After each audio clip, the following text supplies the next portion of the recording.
Alrighty guys, this is going to be live commentary, episode 3 of the Dark Souls 3 walkthrough. We're going to try and get to the second boss on the High Wall of Lothric. Let's go.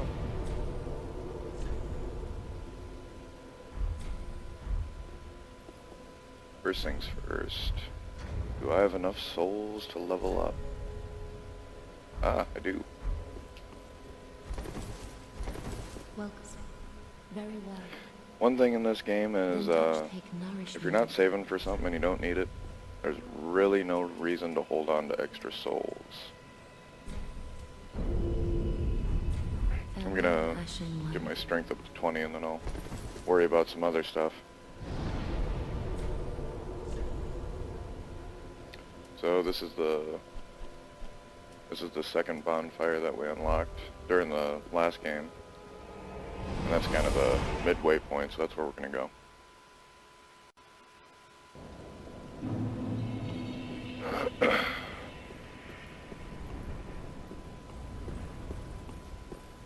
Alrighty. That guy over there.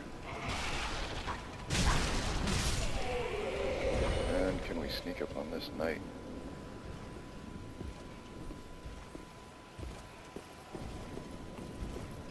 Not worth it. Not when he gets that far ahead.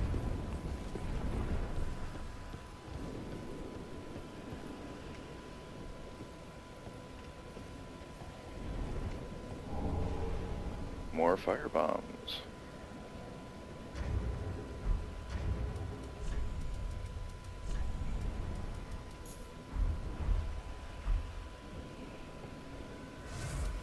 Wrong button. There we go. See? They have a habit of giving you what you need. Alrighty. So, come down here. Could have taken stairs, but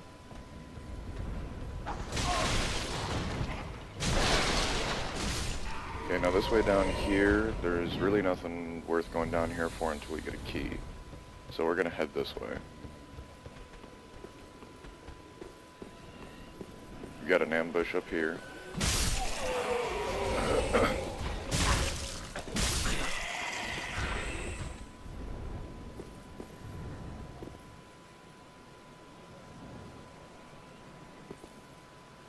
You're just gonna wait, aren't you? And I'm gonna miss with my plunge attack. And you see what happened there is I got hit when I was low on stamina, so that's why I got staggered so bad. I wouldn't have thought that was a backstab, but you know what, I'll take it. You know, up here we've got an interesting character.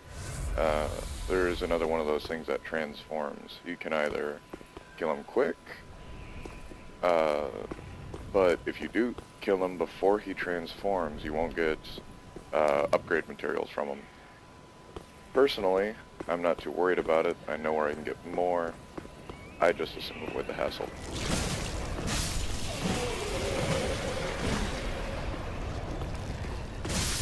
And it only works for the first time you kill him, if I remember correctly too, so if I come back later and I let him transform, I'm out of luck.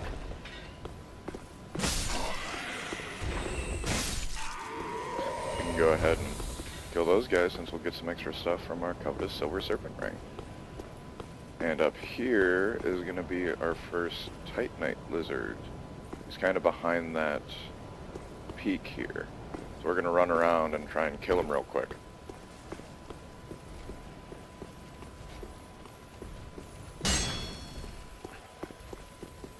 Uh-oh.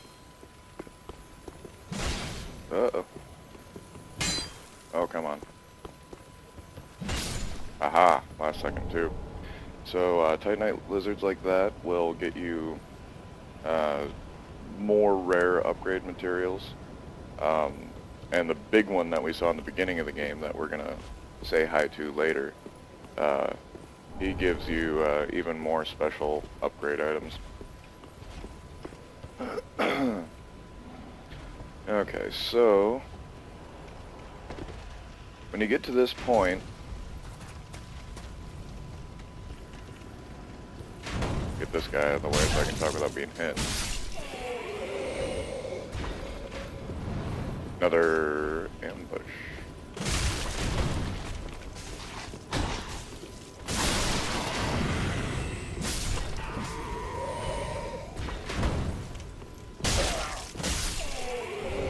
More fire bombs. Okay, now that we're not being interrupted, when you get to this point, first of all, there's an item over here. Black fire bombs, a little bit stronger. When you get here, you can jump down, fight this guy, and over there is where we can continue. There's also a ladder on the other side if you don't want to be jumping and stuff like that. But kind of lets you get the drop on him, especially if you're a ranged character. You can make sure he never hits you. But over here, there's a couple tough enemies, and before I mentioned there's no point in going down that ladder because we needed a key. Well, this is where you get the key. Saw that coming. I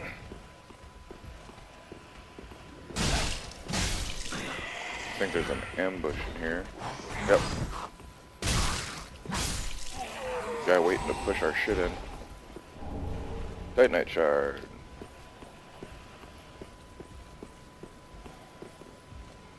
Once I find a better weapon, we'll start looking at upgrading it. There's nothing wrong with axes, it's just not really my thing. Guy behind here. And here we have an undead hunter's charm. And this, let's look at the lore real quick.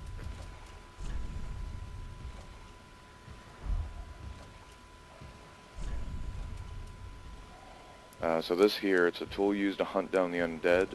It blocks SS recovery within a limited area. Used long ago by the Lloyd's cleric knights on their undead hunts. Although Allfather Lloyd is long forgotten by the way of white, his hunts have lived on, and his charm allows one to challenge undead without fear of tenacious healing. Now, one thing that's really cool is if you haven't experienced in the previous games, Allfather Lloyd, he was like the head of the Way of White deity, kind of, and he was, I'll have to double check, but I think he was uncle to Gwen, which is the main person you're trying to find in the first game, in a sense. But more important than both of those things, something that it doesn't tell you right off the bat, is first of all, there's mimics in this game. And what's really nice about these talismans is you can use these talismans to put a mimic to sleep. It can be in the middle of an attack, and if you whip it in its mouth, it'll go right to sleep. Now let's see if we can get a backstab on this guy. Probably gonna screw it up, but we're gonna try. Oh, we screwed it up.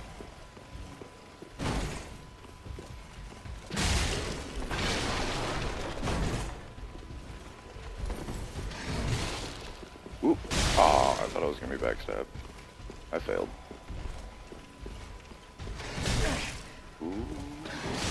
There we go. That's what I wanted. Didn't do it very good, but oh shit. Uh-oh. Aha! Okay, so those guys aren't too bad. You want to kind of stay close and dodge into them, which is kind of weird to get your head around if you're not used to stuff like that, but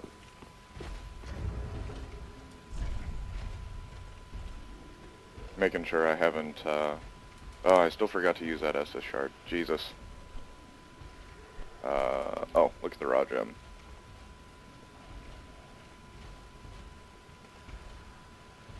Forged the weapons of Lothric foot soldiers. There we go. Easy for me to say. Which is kind of interesting. Raw gems make it so the base damage of your weapon is stronger, but there's no scaling. And for most weapons, it's not something you want to do. picked up a longsword at some point. Yeah, no real lore there. But...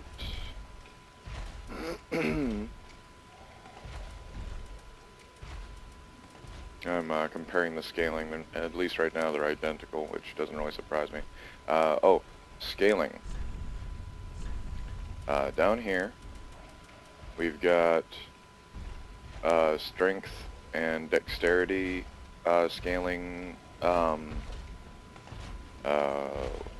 score. There we go, that's what I'm looking for. And then intelligence and faith. And these are the requirements of the same attributes. So like, if I'm going to wield this properly, I need 10 strength, 10 dex, intelligence and faith don't matter. Now the scaling stats tell you how much of a bonus, I can't center myself on it, but the 110 minus 44 is because I don't have enough dexterity. If I switch over to the axe, it's 125 plus 18, and that's because it scales with a D stat in my strength and my dex, so I get a little bit of a bonus there. And it works the same way for faith and intelligence. Okay, so move along here, and first things first, you come through here. There's a nice little path over here, and it'll let you get the drop on a few people, but I'm going to come over here first. Just because one enemy, and I forgot about that one. But there's an enemy that's always hard for me to get to, and I wanted to mess with him first. Broadsword. That's a handy weapon. So is the longsword. Really, any weapon that you kind of find yourself being able to use well in this game. Try and sneak off to the side here. Pretty much any weapon,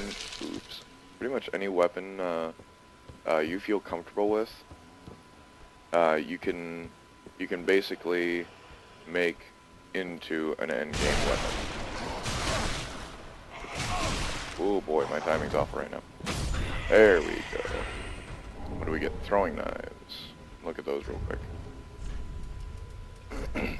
Throwing knives are a weapon that you put on the X button.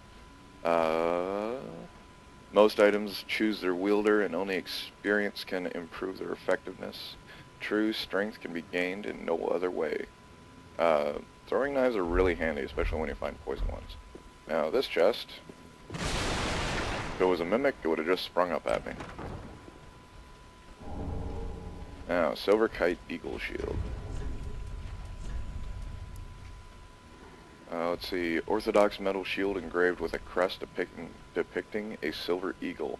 Medium shields are the most average of shields, providing practical balance of damage absorption, stability, and weight. And stability specifically, you can see it right there. It is a score. Oh, this might actually be better than what I'm using. This is a score that determines how your stamina is affected when you're blocking with the shield. Higher stability, less hit to your stamina. Okay, so this guy over here is the one I wanted to get rid of. And then, first actually, I forgot that I'm mainly a melee character in this, and I really don't have anything to hit anyone with if I do go over to that perch. But I'll still show you guys. So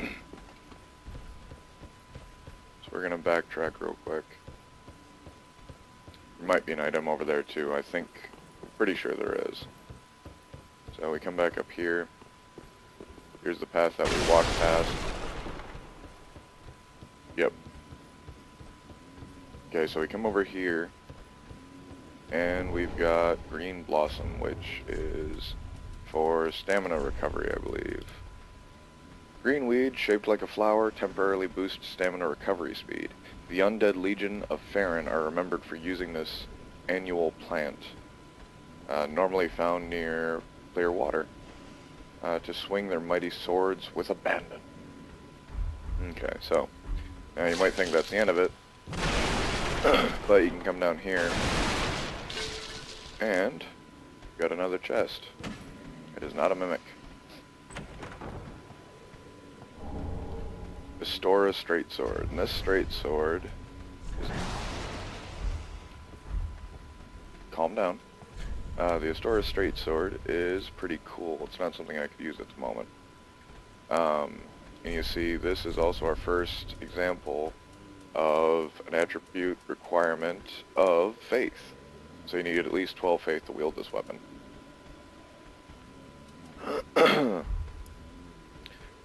Astoria, before his fall, was a land replete with royal blood, and this weapon is both a reminder and an heirloom of that era. And we also have skill stance, which I'm not one to use stances much. They are pretty cool in this game. Like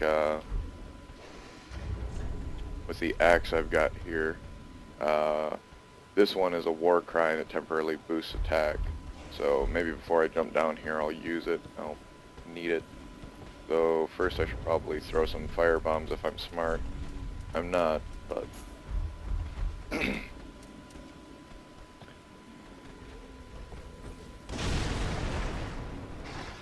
think the barrels over there are explosive, but it really only works if there's someone nearby to get hit by it.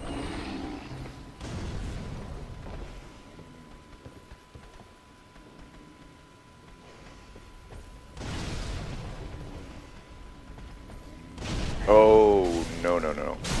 No, no, no, no, no. All of the nope. All of the nope. All of the nope. Okay, so I'm gonna run over here. There's an enemy there. Get this Sulky. And we're gonna be very acrobatic. And we're going to grab another Estus shard. And gonna run over here. Is this a dead end? Oh, this is a dead end. Thanks. Yes, it is most definitely a dead end. No, no, no, no, no, no, no, no, no, no. Don't want to miss anything. Titanite shard. Oh boy. Okay. We're almost in the clear.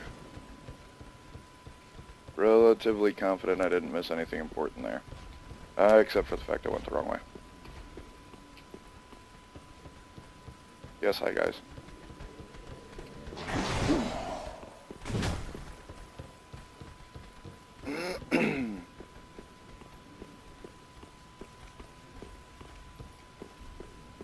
Okay, I think we might be good. The only problem is now, I have no health to speak of. So we're gonna use a homeward bone. Don't have a lot of choice. So I'll head back to the shrine.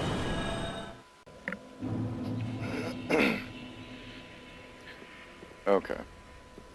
So... let's see here. Ended up with more Titanite shards. Sulky, there we go. There's no shortage of brash thieves in Lothric, and these particular thieves likely scaled the wall from the undead settlement. But they're only willing to practice their thievery on the high wall for fear of Lothric Castle, rumored to devour men, keeps them clear of its grounds. I think that was the only thing we picked up with any more real lore. I'm gonna have to bring up my dex a little bit, because I probably will end up switching to the long sword. Oh, Lothric Knight armor. Let's see. Armor of a celebrated Lothric Knight. There we go. The coat of distinction is all but fallen apart. The knight has served as one of the 3 pillars since ancient times, and shares place alongside wyverns as a symbol of Lothric. Only those possessing a knight's resolve are fit to wear this garment. And we're going to hear a lot more about the 3 pillars in this game later. And there's also another pillar that is not frequently mentioned. Anything else I missed? Deserter trousers. Musty, rusty hunk of metal. Cool. Okay, yeah, we're good on that stuff, and I will probably actually equip the Lizard Knight armor. It's heavy as hell, but until I pick up some other stuff, that doesn't really matter. Looks nice too. So I have enough souls to level up, so I'll use those, because that way if I die, it's not too much of a tragedy. When you die, of course, all your souls leave us. Very well. Then touch take Nari. So generally, if you can spend something, you may as well. And I'll bump my dexterity up to 10, just so I have the option of switching to that sword, maybe. Because I am more experienced with the long sword.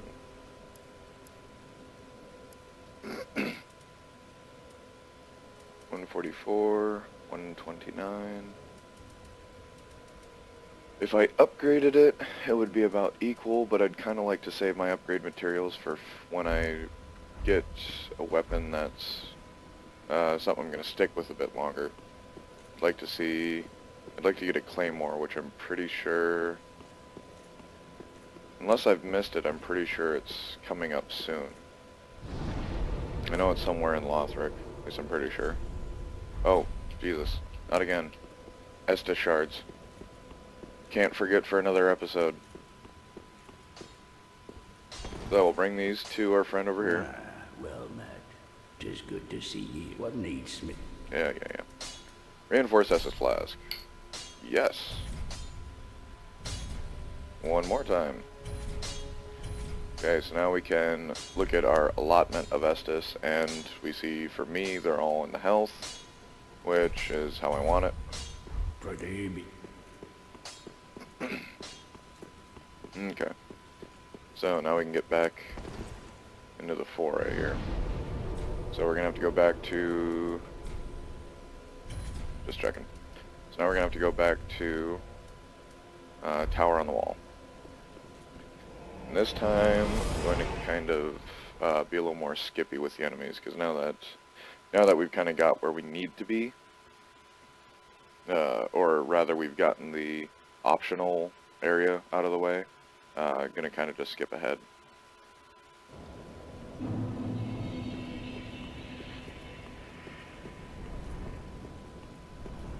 I want to at least make it to the area where the final boss is. Well, not final boss, but this area boss.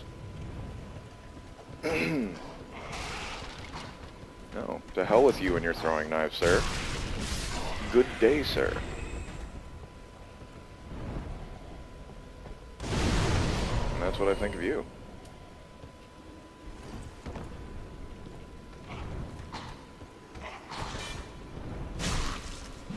No, that should have been backstabbed. This down here is the way to use the sell key, and it'll give us a new merchant. I'm going to save that for later, just because I'm running a little bit shorter on time than I'd like. There's just a couple enemies, and... Wow! Can't believe I missed that.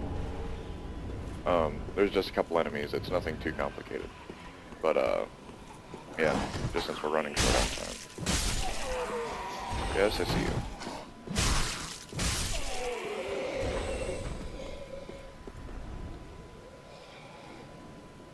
Oh, I must come up the ladder. It must have been that one guy. Okay, now these guys, it's not necessarily a wise decision, but I'm just going to run past.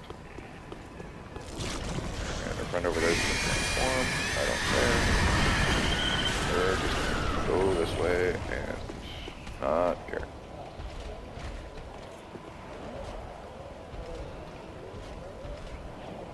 Interesting. Heads will roll. There is... that item. I'm trying to remind myself how to get to it. I'm kind of drawing a blank.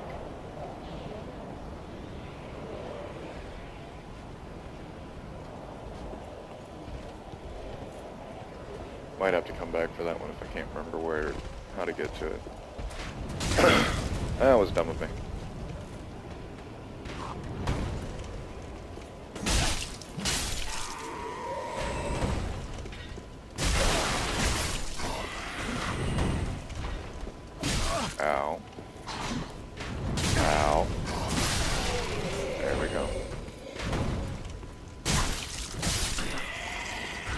One thing about Dark Souls is really don't hesitate to heal. Because you really don't want to be caught with your pants down. Metaphorically, or literally. Or maybe you do. I'm not going to judge.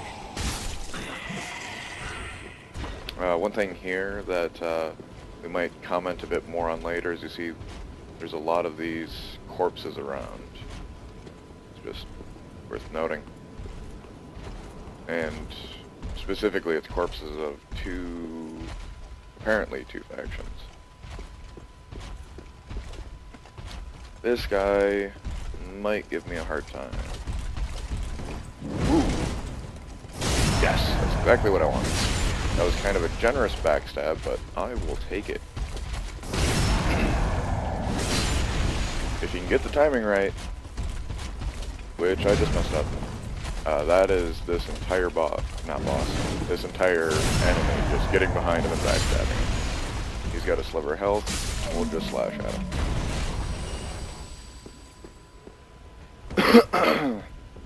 Let's see, Ember. Ember, I don't even know if I've picked one up yet. I know I haven't read it, or at least I don't think I have. I can't remember. No one kindled can ever truly claim the embers that burn within a champion's bosom, which is precisely what makes their yearning for warmth so keen. Gain the strength of flame and increase max HP until death. With the strength of fire, summoning signs of unkindled become visible. That's online play.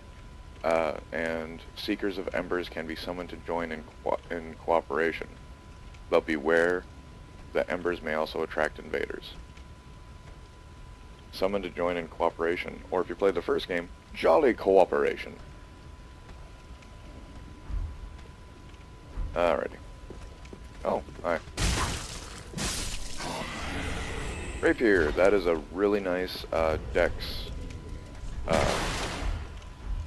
Hi.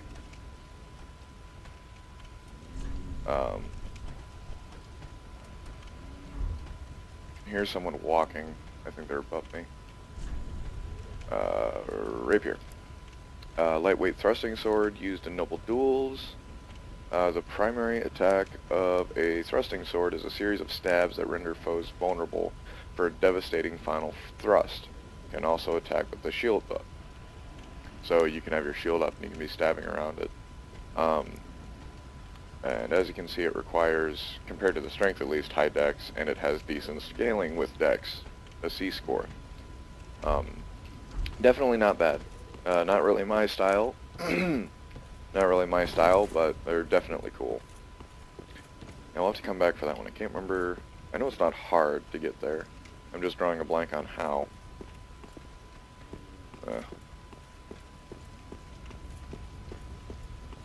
Okay. There's a shortcut over here. We will probably end after unlocking the shortcut. Because I don't want this to drag on for too long. So, we'll get these guys out of the way. And, what do you got? Steel soldier helm. That might be worth putting on, I'm not sure. Oh, it is definitely not. It is lighter, but that's about the only plus. Typical helm for a Lothric soldier, iron made, but half fallen apart. It is never unwise to wear a sturdy form of head protection. That's true. Okay. So we're going to come through here. Oh! That's why I didn't know how to get to it. I hadn't gone far enough. Watch me miss this jump. Oh, Jesus. I hang my head in shame. You can't see it, but it's there.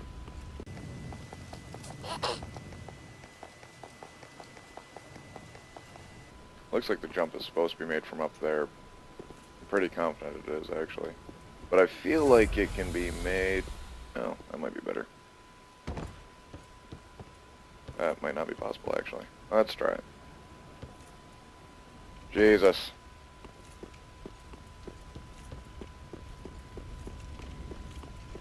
There's a shortcut right there. I'm going to mess with that later. So, we're going to put a pin in that. And up here is an ambush. It's a lot of stuff, but none of it's necessarily too terribly difficult. Just don't let them gang up on you. Now you see here I'm letting my stamina recharge so I don't get boned. Yee. There. Okay, so we come up here, and you got to be careful because when you activate this elevator, if you're not paying attention, you might not realize this gate is closed if you forgot from earlier that it's closed. So make sure you open it. And I'm just going to run up here and not care about any of these guys. Did he just teleport? It kind of looked like it.